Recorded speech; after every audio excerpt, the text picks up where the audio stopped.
दोस्तों स्टडी 91 के online platform में आप सभी का बहुत बहुत स्वागत है। दोस्तों आज आप सभी के समक्ष इंडियन ज्योग्राफी में अपने अगले लेक्चर को लेकर हाजिर हूँ और आज जो हमारा लेक्चर है 450 नंबर का लेक्चर है। ठीक है, 450 नंबर का लेक्चर है और ध्यान दीजिएगा, यदि हम ज्योग्राफी की बात करें दोस्तों तो आज हमारा ज्योग्राफी में 120 नंबर का लेक्चर है, क्योंकि ज्योग्राफी पढ़ना हम लोग शुरू किए थे 331 नंबर से लेकर के और आज पहुंच चुके अपने 450 लेक्चर पे, यानी सीधे सीधे आज हमारा ज्योग्राफी का 120वां लेक्चर है।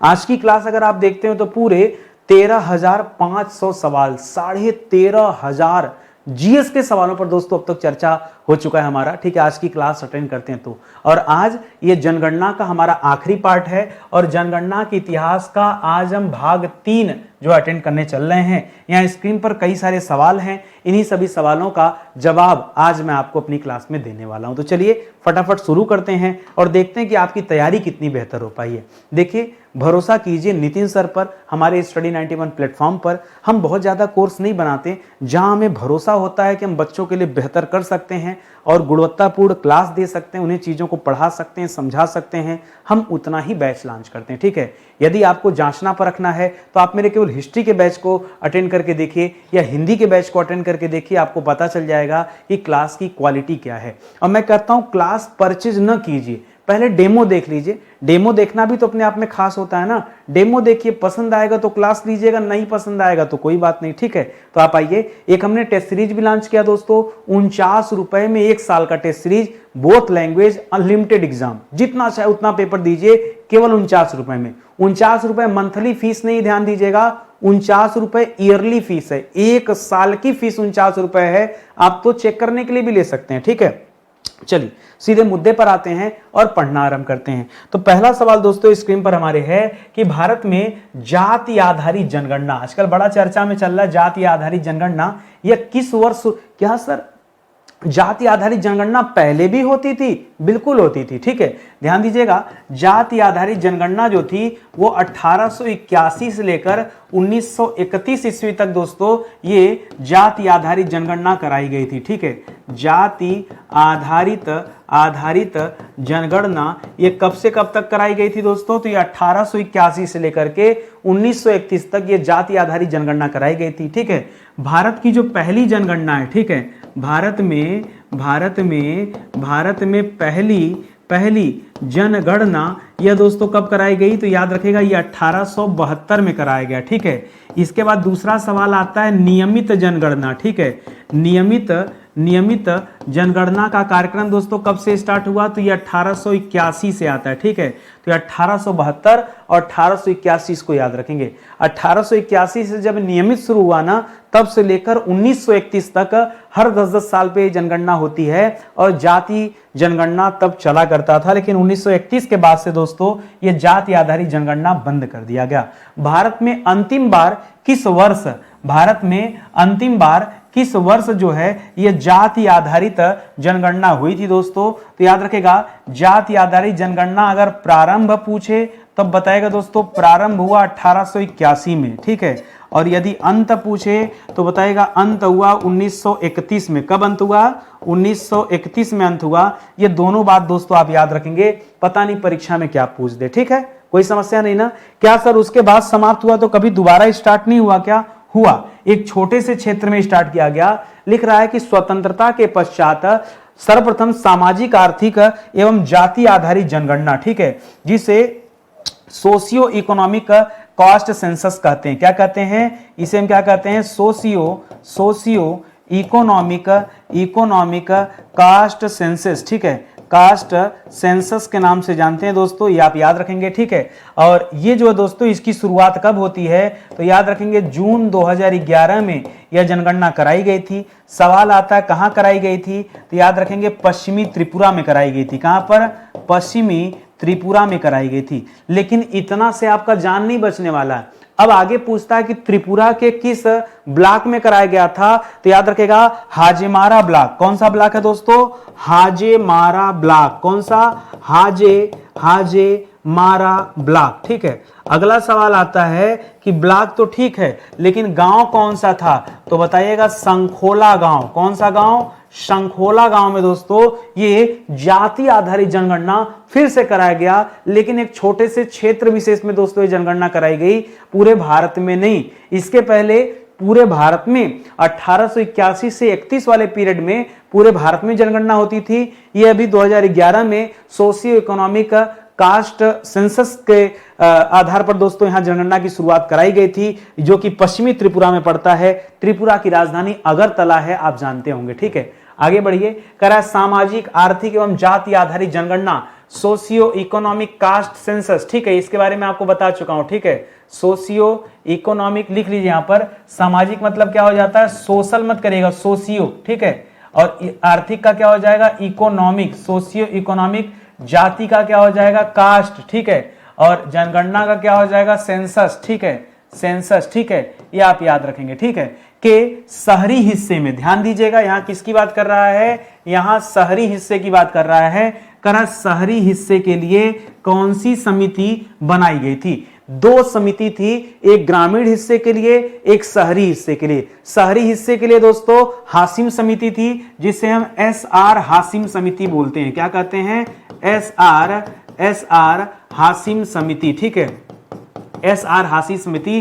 कौन बनाया था इस समिति को, तो याद रखेगा योजना आयोग ने इस समिति को तैयार किया था। SR हासिम समिति का संबंध शहरी क्षेत्रों से है। जी हाँ दोस्तों, शहरी क्षेत्रों के सर्वेक्षण करने के लिए यह समिति बनी थी। इसी तरह से अगला सवाल दे रहा है कि ग्रामीण हिस्से के सर्वेक्षण हेतु दोस्तों कौन सी समिति बनाई गई थी, तो सक्सेना समिति। हासिम समिति का संबंध शहरी क्षेत्रों से है और सक्सेना समिति का संबंध ग्रामीण क्षेत्रों से, इसे आप याद रखेंगे, NC सक्सेना। ठीक है, डॉक्टर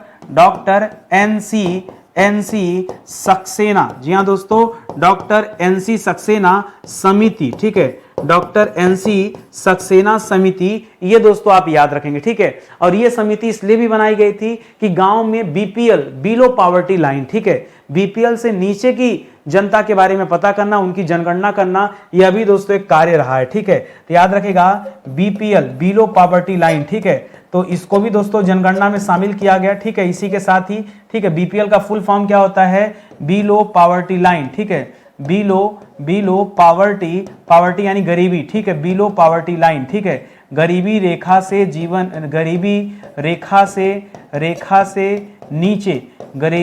से नीचे जीवन यापन करने वाले लोगों की एक श्रेणी है दोस्तों, जिसे BPL श्रेणी कहते हैं। ठीक है, करें SECC socio economic caste census 2011 के अनुसार कितने प्रतिशत ग्रामीण जो है दोस्तों वो साक्षर नहीं, उल्टा पूछ रहा, असाक्षर हैं। असाक्षर यानी जिनको पढ़ना लिखना नहीं आता, ऐसे लोगों की संख्या लगभग 36% है। कितना दोस्तों, लगभग 36% लोग क्या है दोस्तों, यह असाक्षर लोग हैं। इसको याद रखेंगे। इसी ने बताया था कि ग्रामीण क्षेत्रों में रहने वाले लोगों की संख्या अनुपात क्या दोस्तों, या परसेंटेज क्या है, ग्रामीण क्षेत्र की जनसंख्या। ठीक है, इसी ने ग्रामीण क्षेत्र की जनसंख्या कितना बताया था, लगभग 68%। कितना, लगभग 68% दोस्तों ये जनसंख्या बताई गई थी। और 36% जो है दोस्तों ये असाक्षर लोग हैं, ये भी दोस्तों बताया गया था SECC के द्वारा। ठीक है, आगे देखिए,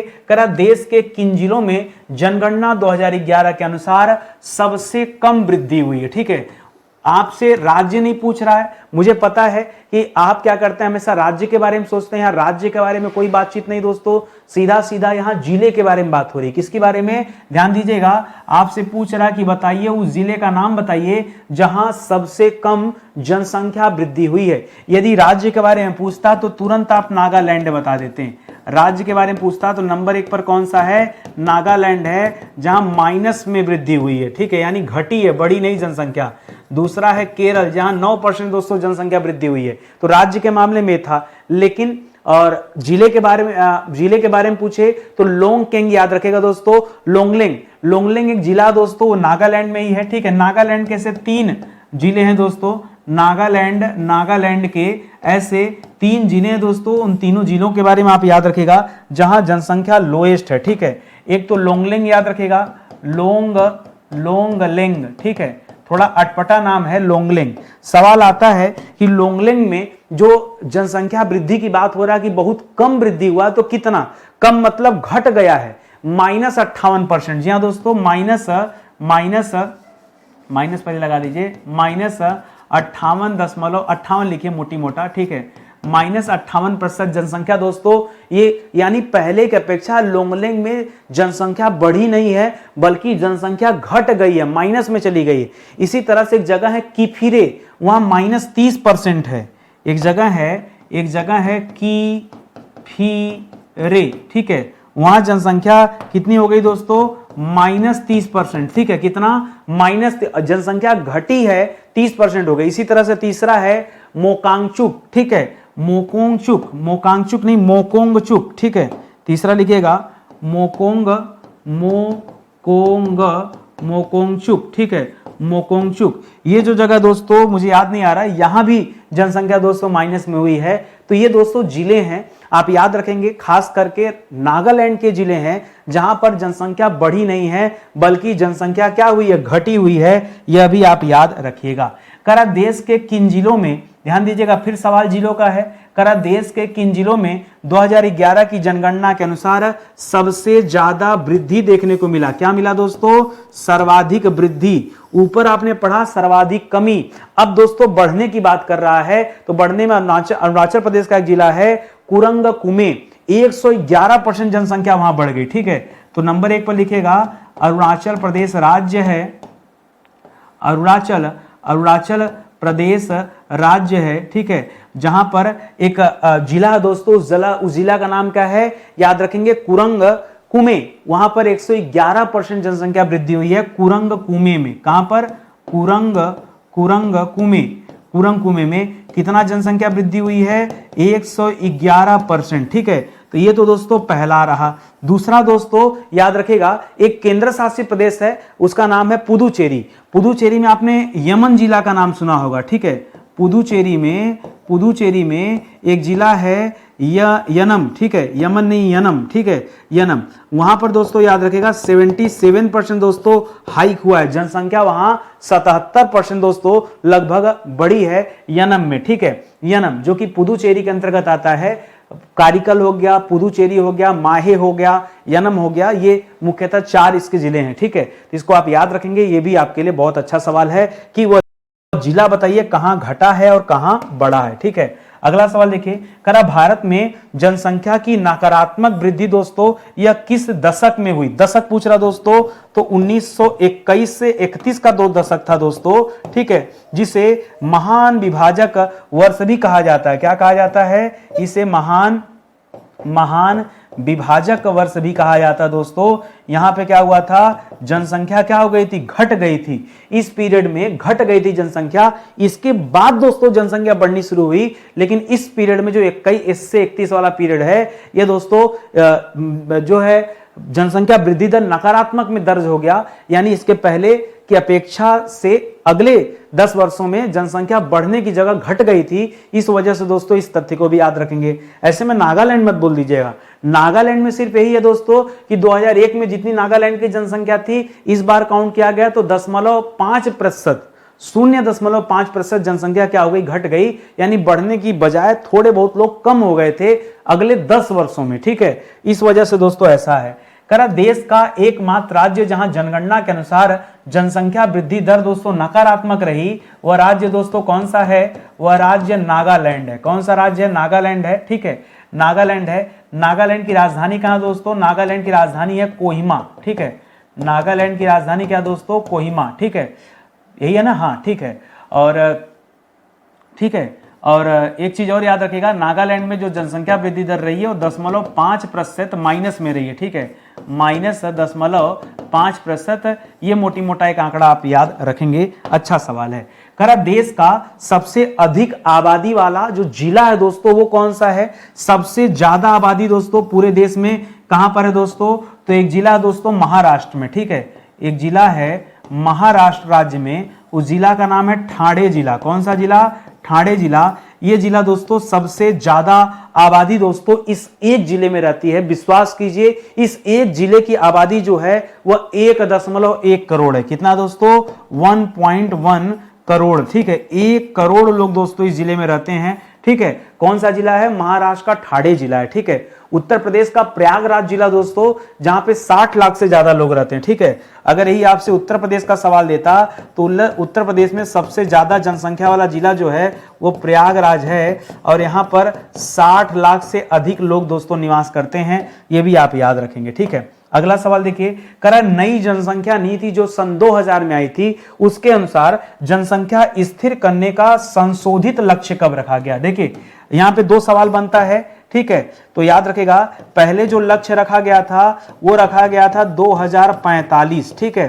और बाद में जो संशोधित लक्ष्य रखा गया उसका संशोधन करके जब लगा कि ये लक्ष्य पूरा नहीं हो पाएगा, तब दोस्तों इस लक्ष्य को बढ़ा के 2070 कर दिया गया। तो मुझे नहीं पता परीक्षा में क्या देगा, अभी जो पूछ रहा है ये संशोधित वाला पूछ रहा है, तो आपका उत्तर ये संशोधित वाला हो जाएगा 2070। लेकिन यदि आपसे पूर्व वाले लक्ष्य के बारे में पूछ लेता तब आपको 2045 भी बताना पड़ता, यह भी ध्यान दीजिएगा। भाई दोनों बातें पता होना चाहिए ना कि पहले क्या था और अब क्या हो गया, ठीक है। तो ये दोस्तों लक्ष्य रखा गया जनसंख्या स्थिर करने का लक्ष्य, क्योंकि भारत की जो जनसंख्या बहुत तेजी से बढ़ रही है, इस वजह से उसको स्थिर करने का प्लान चल रहा है। जननांकीय संक्रमण सिद्धांत के प्रतिपादक के रूप में दोस्तों किसको जाना जाता है, किसे माना जाता है? तो इसके दो प्रतिपादक हैं जननांकीय संक्रमण सिद्धांत के। पहला है WM थॉमसन 1929 में दोस्तों, ठीक है। WM थॉमसन, ठीक है, थॉमसन इन्होंने 1929 में सर्वप्रथम दोस्तों ये जननांकीय संक्रमण सिद्धांत दिया, ठीक है। लेकिन इस जननांकीय संक्रमण सिद्धांत को अत्यधिक प्रसिद्धि किसके द्वारा मिली? फ्रैंक W नोटेस्टीन के द्वारा 1945 में, ठीक है। तो लिख लीजिएगा, नोटेस्टीन लिखेगा, ठीक है, नोटेस्टीन, ठीक है। नोटेस्टीन ने 1945 में, इनकी वजह से दोस्तों इस सिद्धांत को अधिक प्रसिद्धि मिली है। यह आप याद रखेंगे, जननांकीय संक्रमण सिद्धांत। नाम आप याद रखेगा दोस्तों, आपके लिए जरूरी है, इंपॉर्टेंट है। आगे देखिए, करा जननांकीय संक्रमण सिद्धांत में संशोधन दोस्तों किसने किया था? तो कॉलिन ने किया था। किसने किया था? कॉलिन ने किया था, कॉलिन क्लार्क, ठीक है। किसने किया था? कॉलिन क्लार्क, ठीक है। कॉलिन क्लार्क ने दोस्तों इसमें संशोधन किया था, और इन्होंने ही ऋणात्मक वृद्धि अवस्था का भी वर्णन किया है, ठीक है। इन्होंने किसका वर्णन किया दोस्तों? पूछता है, ठीक है। तो क्या बताएंगे? ऋणात्मक वृद्धि अवस्था। किसका? ऋणात्मक वृद्धि अवस्था का वर्णन दोस्तों इन्होंने किया है, ठीक है। किसने? कॉलिन क्लार्क ने किया है, यह आप याद रखेंगे। करा भारत की राष्ट्रीय जनसंख्या नीति वर्ष 2000 के अनुसार जनसंख्या स्थिरता की स्थिति प्राप्त करने का जो लक्ष्य था, पुनः दोस्तों मैं आपको बता दूं, जो लक्ष्य पहले निर्धारित किया गया था वो 2045 था। जो संशोधित किया गया दोस्तों, ठीक है, संशोधित लक्ष्य दोस्तों क्या रखा गया? लक्ष्य को संशोधित करके बाद में समय बढ़ा दिया गया और इसे 2070 कर दिया गया। तो अभी के लिए जो सही उत्तर है ये 2045 वाला, जो मैं पीछे आपको बोल रहा था, ये देखिए वाला सवाल आपको दे भी दिया, ठीक है। मैं क्या करता हूं दोस्तों, जो आज आप लेक्चर देख रहे हैं ना, 450 नंबर का लेक्चर आपको स्क्रीन पे नजर आ रहा होगा, और 13,500 सवाल आज हमारे पूरे भी हो रहे हैं, ठीक है। मैं करता क्या हूं, प्रतिदिन ज्यादा नहीं 30 सवाल आपको देता हूं एक टॉपिक से। जब कोई टॉपिक बड़ा होता है तो उसमें कई पार्ट बनाता हूं। जैसे जनगणना में हमने कुल आपको 90 सवाल टारगेट किया पढ़ाने का, 30-30 सवाल का 3 पार्ट। क्या आपके अनुसार ऐसा नहीं लग रहा है कि जनगणना से संबंधित 90 सवाल पर्याप्त हैं? आप बताइए, पर्याप्त है कि नहीं? तो आप इसी तरह से पढ़ेंगे तो आपको बहुत अच्छी तैयारी होगी आपकी, क्योंकि ये जो सीरीज चल रहा है ना, इस सीरीज में अब तक 5 बड़े विषय मैं आपको पढ़ा चुका हूं। वो 5 बड़े विषय दोस्तों कौन कौन से हैं? जैसे एंशिएंट हिस्ट्री, अगर इसी में आप 1 नंबर से लेकर 45 नंबर तक की क्लास देखेंगे तो आपकी एंशिएंट हिस्ट्री समाप्त हो जाएगी। 46 से लेकर 91 नंबर तक की क्लास देखेंगे तो मिडावल समाप्त हो जाएगा। 92 से लेकर 150 नंबर तक की क्लास देखेंगे तो मॉडर्न समाप्त हो जाएगा। 151 से लेकर 230 तक क्लास देखेंगे तो संविधान समाप्त हो जाएगा। ये वे विषय हैं दोस्तों जो मैं आपको पहले ही पढ़ा चुका हूं। आप प्लेलिस्ट में जाइए, अलग अलग प्लेलिस्ट है, वहां जाके देख सकते हैं, ठीक है। इसी तरह से 231 से लेकर के 330 पूरा 100 लेक्चर में विश्व का भूगोल पूरा समाप्त हो गया। विश्व के भूगोल में ऐसा कोई भी टॉपिक नहीं है जिस पर चर्चा न किया गया, सब एक एक टॉपिक पढ़ा दिया गया।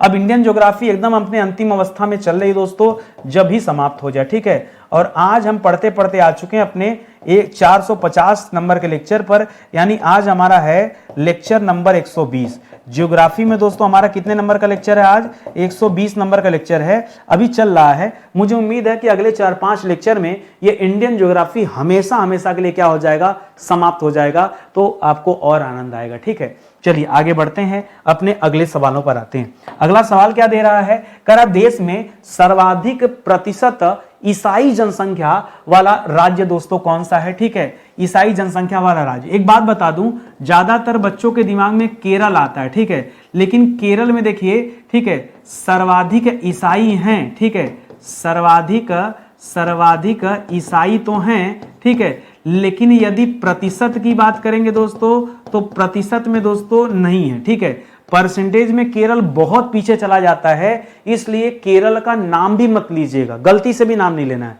केरल में टोटल काउंटिंग करेंगे तो जनसंख्या भले ज्यादा हो, और बता दूं आपको परसेंट वाइज जो आंकड़ा है वो केवल 18% है।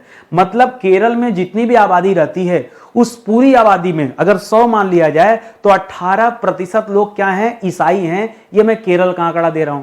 अभी जो आंकड़ा है पूर्वोत्तर भारत का आंकड़ा, नागालैंड में दोस्तों याद रखेगा, नागालैंड का जो आंकड़ा है दोस्तों ये कहता है कि नागालैंड में 87% दोस्तों क्या हैं? 87% क्या है दोस्तों? लगभग ये ईसाई हैं नागालैंड में। बताइए कितना ईसाई दोस्तों? 87%। इसी तरह का पूर्वोत्तर का दूसरा राज्य मिजोरम, ठीक है, मिजोरम, वहां भी 87% है। ये 87 में पॉइंट वाइज ज्यादा है, ये पॉइंट वाइज थोड़ा कम है, ठीक है।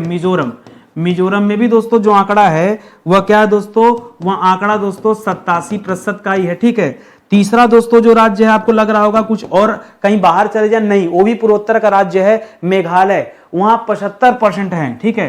कितना? लगभग 75%, ठीक है। 74 कुछ है तो 75 ही मान लीजिए, ज्यादा सही है, ठीक है। तो 75% यहां पर है। तो आप कल्पना करो कि पूर्वोत्तर के राज्य में ज्यादातर दोस्तों ईसाई हैं। और अब अगर ईसाई वाले राज्य देखेंगे ना, तो भारत के कम से कम 6 ऐसे राज्य हैं जहां पर आधे 50% से ज्यादा की जनसंख्या ईसाई है। और हम लोग किसको लेके पड़े हैं? हिंदू मुस्लिम, हिंदू मुस्लिम, हिंदू मुस्लिम। अरे हिंदू ईसाई नहीं समझ में आ रहा है? बताओ, हिंदू मुस्लिम किए पड़े हो, हिंदू ईसाई नहीं समझ में आ रहा है? सारा पूर्वोत्तर तो चला गया, सारा पूर्वोत्तर तो चला गया, अब क्या होगा?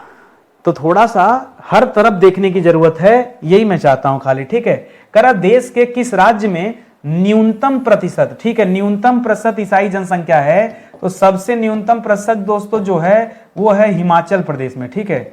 हिमाचल प्रदेश जो है दोस्तों, यहां मैं क्या ही बताऊं, यहां आंकड़ा नगण्य है, ठीक है, उसकी गिनती ही नहीं, वो परसेंटेज में दोस्तों आएगा ही नहीं। अब बताइए, इतना कम है, ठीक है। नंबर 2 पर दोस्तों याद रखेंगे बिहार में, बिहार में ईसाई नहीं रहेंगे, ठीक है। ईसाई रहेंगे तो बिहार वाले ऐसे ही मार के बाहर कर दें, अंग्रेजों भारत छोड़ो, ठीक है। यहां पर जो आंकड़ा फिर भी पॉइंट में है 0.12%, ठीक है, 0.12% दोस्तों ये बिहार में ईसाइयों की प्रतिशतता है, इसको भी ध्यान में रखेंगे। आगे बढ़िए।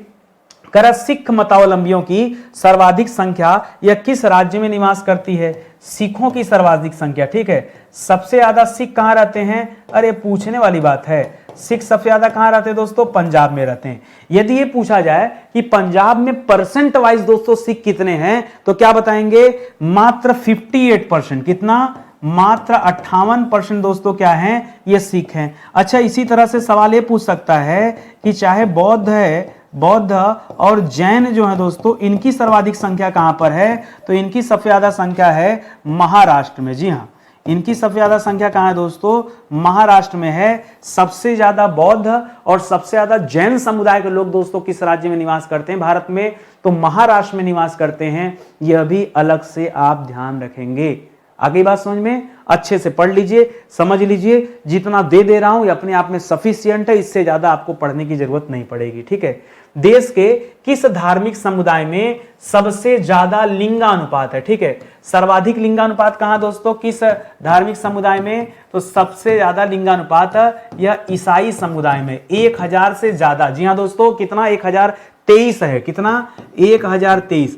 1000 पुरुषों पर महिलाओं की कुल संख्या कितना? 1023। ऐसे लिखिए, 1000 पुरुषों पर महिलाओं की संख्या, ठीक है, महिलाओं की संख्या, यही क्या कहलाता है दोस्तों, इसी को लिंगानुपात कहते हैं। क्या कहते हैं, लिंगानुपात। और जो लिंगानुपात है दोस्तों वो 1023 है, यानी 1000 पुरुषों पर 23 औरतें दोस्तों एक्स्ट्रा हैं। बढ़िया है, जितना ज्यादा लिंगानुपात रहता है उतना बेहतर होता है समाज के लिए। तो ईसाई समुदाय में दोस्तों यह आंकड़ा बहुत आगे है। आगे देखिए, करा शीर्ष ईसाई जनसंख्या प्रतिशत वाला राज्य कौन सा है, जहां पे सबसे ज्यादा ईसाई जनसंख्या रहती है। बताया तो मैं आपको, सबसे ज्यादा ईसाई जनसंख्या नागालैंड में रहती है। कितना दोस्तों, 87%। ठीक है। दूसरे नंबर पे मिजोरम में रहती है, कितना, इसमें भी दोस्तों 87%, थोड़ा अप डाउन वाला मामला है। तीसरे नंबर पे दोस्तों किसका बताया, नागालैंड, मिजोरम, मेघालय।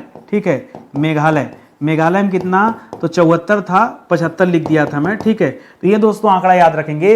शीर्ष ईसाई जनसंख्या वाला भारत का जो राज्य है वो ये राज्य है दोस्तों, इसको आप याद रखेंगे। ठीक है। इसी तरह से पूर्वोत्तर में केवल इतना ही, नागालैंड, मिजोरम, मेघालय ही नहीं, फिर मणिपुर का नंबर आता है, अरुणाचल, लेकिन मणिपुर में 50% के अंदर आंकड़ा आ जाता है, अरुणाचल में भी 50% के अंदर का आंकड़ा है। इस वजह से कुछ मिला जुला के दोस्तों मामला ठीक है। आगे बढ़िए, करा धार्मिक जनगणना 2011 के अनुसार सर्वाधिक मुस्लिम बाहुल्य जनसंख्या वाले 4 राज्य या यूनियन टेरिटरी कौन कौन से, बताइए। अब मैं आपको बताना चाहूंगा, आपको झटका लगेगा। यदि आपसे कोई पूछे मुस्लिम राज्य, तो आप तो ये कहेंगे ना कि जम्मू कश्मीर नंबर 1 पर है, जबकि मैं कह रहा हूं जम्मू कश्मीर 1 नंबर पे नहीं है। अब क्या कहेंगे दोस्तों, विश्वास कीजिए आंकड़ा बहुत शानदार सा है, लक्षद्वीप। लक्षद्वीप की जनसंख्या जो दोस्तों 98% दोस्तों मुस्लिम है। अब बताइए, क्योंकि यहां राज्य और केंद्र शासित प्रदेश दोनों की बात किया था, इसलिए दोस्तों आप लक्षद्वीप को याद रखेंगे। दूसरे नंबर पे दोस्तों आप कश्मीर को याद रखेंगे, जम्मू कश्मीर, जहां पे दोस्तों करीब 68% दोस्तों क्या है, मुस्लिम जनसंख्या निवास करती है, 68%। तीसरे नंबर पे दोस्तों असम है, जहां 34% निवास करते हैं। ठीक है, तीसरे नंबर पे असम है, जहां 34% दोस्तों निवास करती है, ये आप याद रखेंगे। ठीक है, तो इस तरह से टॉप 3, टॉप 4 पूछा था क्या, चौथे पे कौन सा आएगा भाई, मुझे लगता है पश्चिम बंगाल आएगा ना।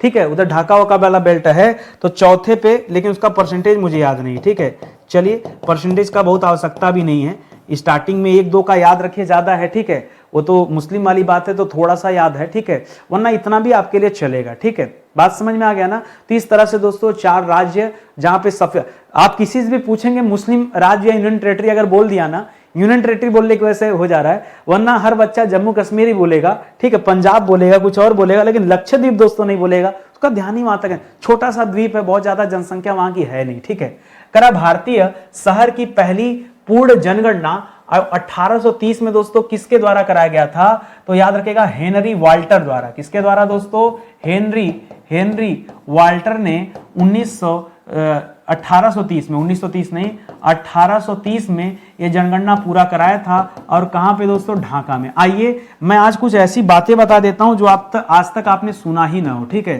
पहली बार जनगणना दोस्तों 1824 में इलाहाबाद में कराया गया था, यह भारत की पहली जनगणना थी।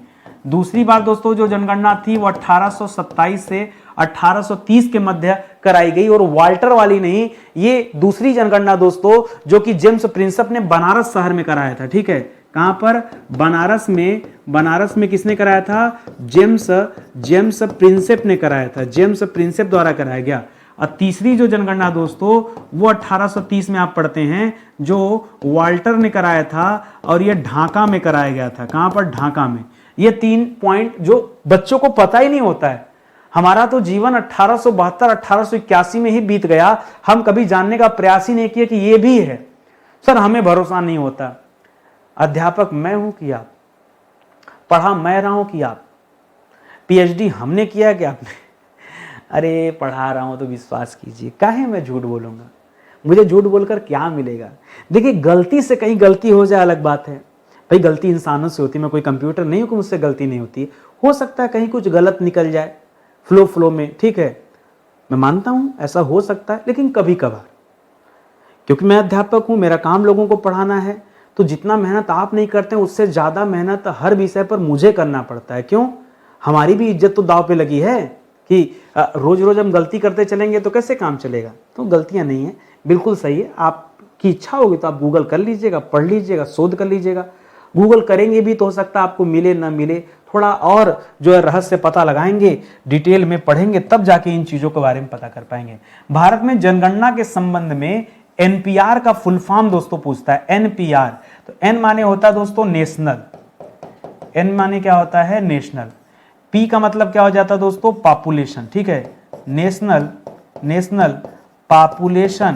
पॉपुलेशन, और आर का मतलब होता है दोस्तों रजिस्टर, ठीक है। तो ध्यान दीजिएगा, नेशनल पॉपुलेशन रजिस्टर, ये दोस्तों कहा जाता है एनपीआर का ये फुल फॉर्म है। यही आपसे पूछा, कई बार परीक्षा में दे देता है तो अलग अलग देता है, तो बच्चे कंफ्यूजन में कुछ गलत कर देते हैं।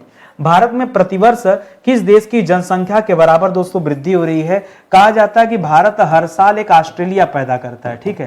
क्या कहा जाता है? भारत हर साल एक ऑस्ट्रेलिया पैदा करता है, यानी हर 10 साल पे नहीं, प्रति वर्ष की बात करा है। हमारे देश में हर साल इतनी जनसंख्या वृद्धि होती है जितनी ऑस्ट्रेलिया की संपूर्ण जनसंख्या है। ऑस्ट्रेलिया में रहने वाले सभी लोगों की जनसंख्या के बराबर भारत में हर साल नए बच्चे पैदा हो जाते हैं, ये इसके कहने का तात्पर्य है। तो इसे भी दोस्तों आप ध्यान में रखेंगे। अगला है, उत्तर प्रदेश की जनसंख्या किस देश की जनसंख्या से अधिक है? अरे एक ऐसा सवाल है, तो बहुत सारे देशों से अधिक हो सकती है, ठीक है। तो अगर आप बात करेंगे यूके जिसे आप यूनाइटेड किंगडम कहते हैं, क्या कहते हैं? यूनाइटेड किंगडम कहते हैं। उत्तर प्रदेश की जनसंख्या यूके से ज्यादा है। उत्तर प्रदेश की जनसंख्या जर्मनी से ज्यादा, जर्मनी की राजधानी कहाँ है? बर्लिन, ठीक है, जर्मनी से ज्यादा है। इसकी जनसंख्या जापान से ज्यादा है, और इसकी जनसंख्या हमारे पड़ोसिया पाकिस्तान से ज्यादा है, ठीक है, पाकिस्तान। उत्तर प्रदेश की जनसंख्या है कितनी की सर इतना भौकाल हो रहा है, ठीक है। उत्तर प्रदेश की जनसंख्या 20 करोड़ से अधिक है। कितना? 20 करोड़। पूरे भारत की जनसंख्या 120 करोड़, उत्तर प्रदेश की अकेली जनसंख्या 20 करोड़ प्लस, ठीक है। ये उत्तर प्रदेश की जनसंख्या है। और ये जो 3-4 देश में ऐसे बहुत सारे देश हैं जो फेमस हैं, मैं उनका नाम ले रहा हूं। तो ऐसे वे देश हैं 3-4, इनको आप याद कर लीजिए। नवीनतम जनगणना 2011 के अंदर, नवीनतम तो आया नहीं, इंतजार हो रहा है। भारत की जनसंख्या की औसत वार्षिक वृद्धि दर दोस्तों कितनी है? भारत औसत वार्षिक वृद्धि दर, 10 की वृद्धि दर नहीं पूछ रहा है, हर साल एवरेज में दोस्तों कितना वृद्धि हो जाता है दोस्तों। अच्छा, ये वृद्धि दर आपसे ये नहीं पूछ रहा कि कितना है, आपको ऐसे बताना पड़ता है कि बताइए बढ़ रही है, ठीक है, बढ़ रही है, बताइए घट रही है, ठीक है, घट रही है या क्या हो रहा है, ठीक है। तो ध्यान देंगे, जो औसत वृद्धि दर है दोस्तों, वर्तमान में ध्यान दीजिएगा जनसंख्या वृद्धि दर घट रही है, ठीक है, घट रही है। घट रही का जनसंख्या तो बढ़ रही है लेकिन वृद्धि दर घट रही है, औसत वृद्धि दर। क्यों? औसत वृद्धि दर का मतलब होता है कि मान लीजिए किसी एक साल में जनसंख्या 55% बढ़ी, अगले साल में 55 ना बढ़ के वो 52 ही बढ़ी, फिर अगले साल में बढ़ी तो लेकिन 52 पहले की अपेक्षा कम बढ़ी, 48, 45, 42, यानी पहले की अपेक्षा वो जब कम बढ़ रही हो, इसी को घटना कहते हैं। यानी ओवरऑल तो बढ़ोतरी हो रहा है लेकिन वो घट रहा है, ठीक है।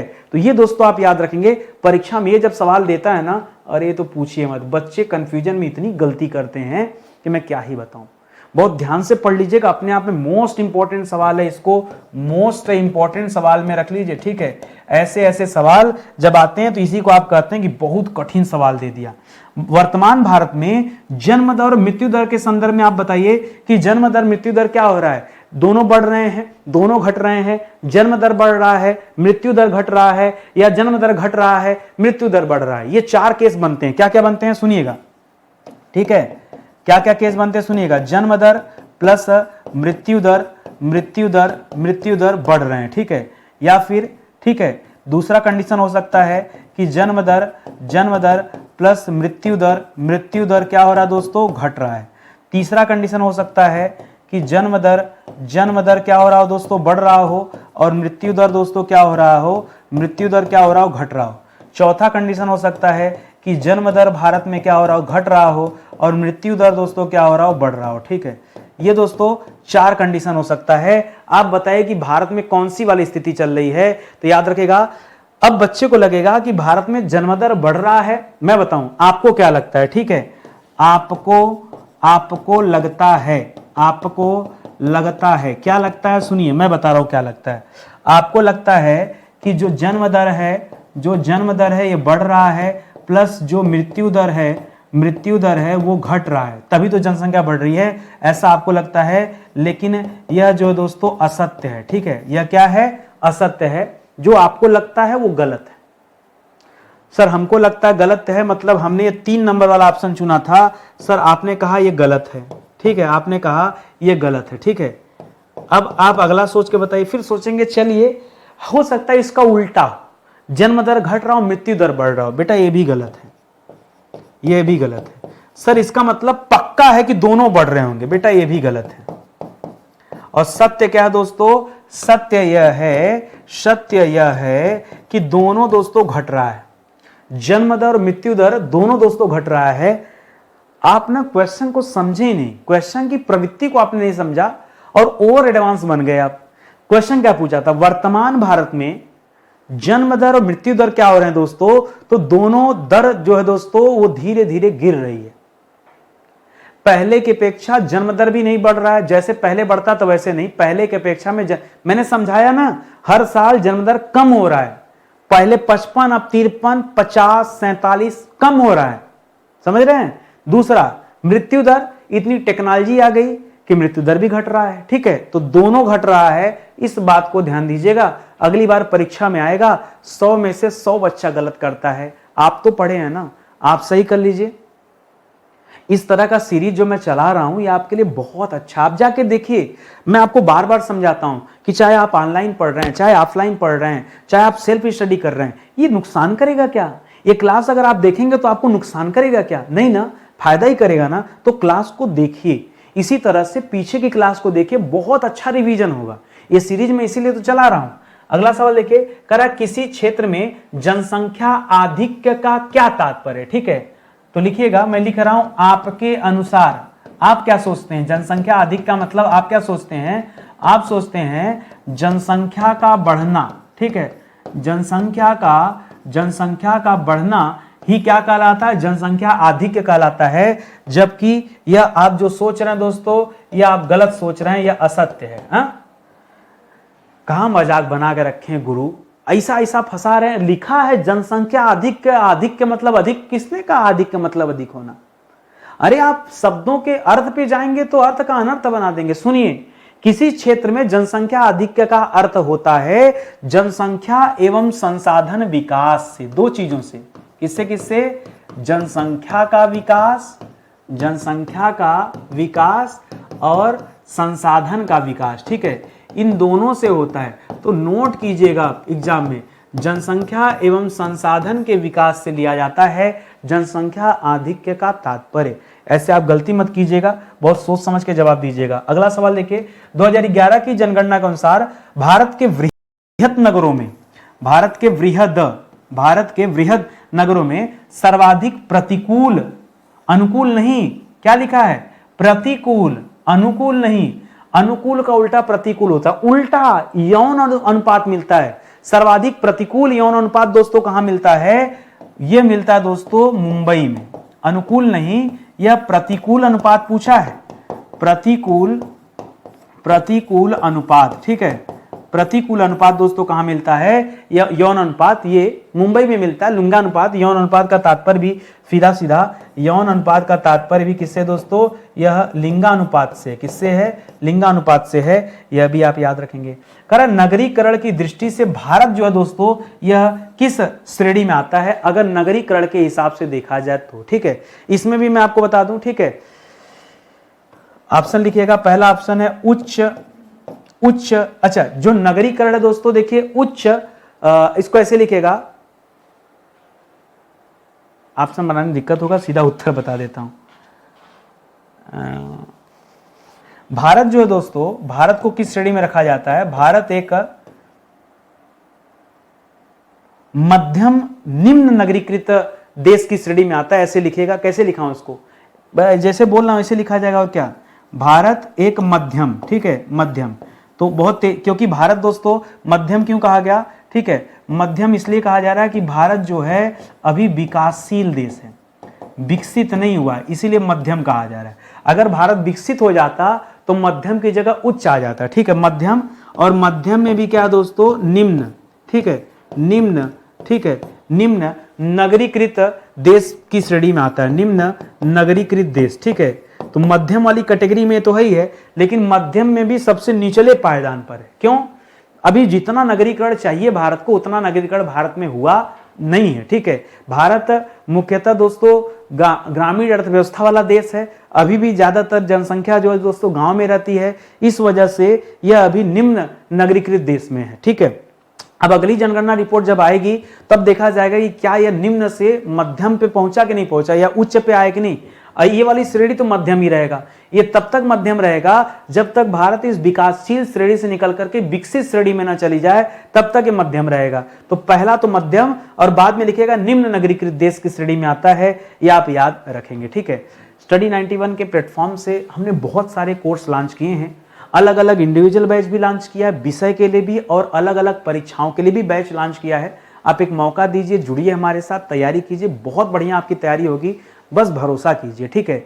हम देखिए जरूरत से ज्यादा बैच नहीं चलाते, जहां हमारा कॉन्फिडेंस अच्छा होता है कि हम आपके लिए बेहतर कर सकते हैं, हम केवल उतनी बैच पे काम करते हैं, ठीक है। अभी हाल ही में हमारा एक सुपर सेलिंग बैच स्टार्ट हुआ दोस्तों, एंशिएंट हिस्ट्री का बैच, जबरदस्त बैच है, और एक कंप्लीट हिस्ट्री का बैच लॉन्च किया बहुत कम प्राइस में। अगर आप अलग अलग परचेज करेंगे तो हो सकता है आपको ज्यादा खर्च करना पड़े, अगर आप एक साथ लेते हैं हिस्ट्री का बैच तो आपको बहुत कम प्राइस में अभी बैच ऑफर किया जा रहा है, ठीक है। वैलिडिटी भी दोस्तों एक्सटेंड कर दी गई, 1 साल से अधिक की वैलिडिटी दी जा रही, 15 महीने की वैलिडिटी है। तो आप आइए, परचेज कीजिए। किसी तरह का कोई डाउट है, कुछ पूछना चाहते हैं तो हमारा हेल्पलाइन नंबर है, कॉल भी कर सकते हैं, व्हाट्सअप भी कर सकते हैं। तो आइए जुड़िए।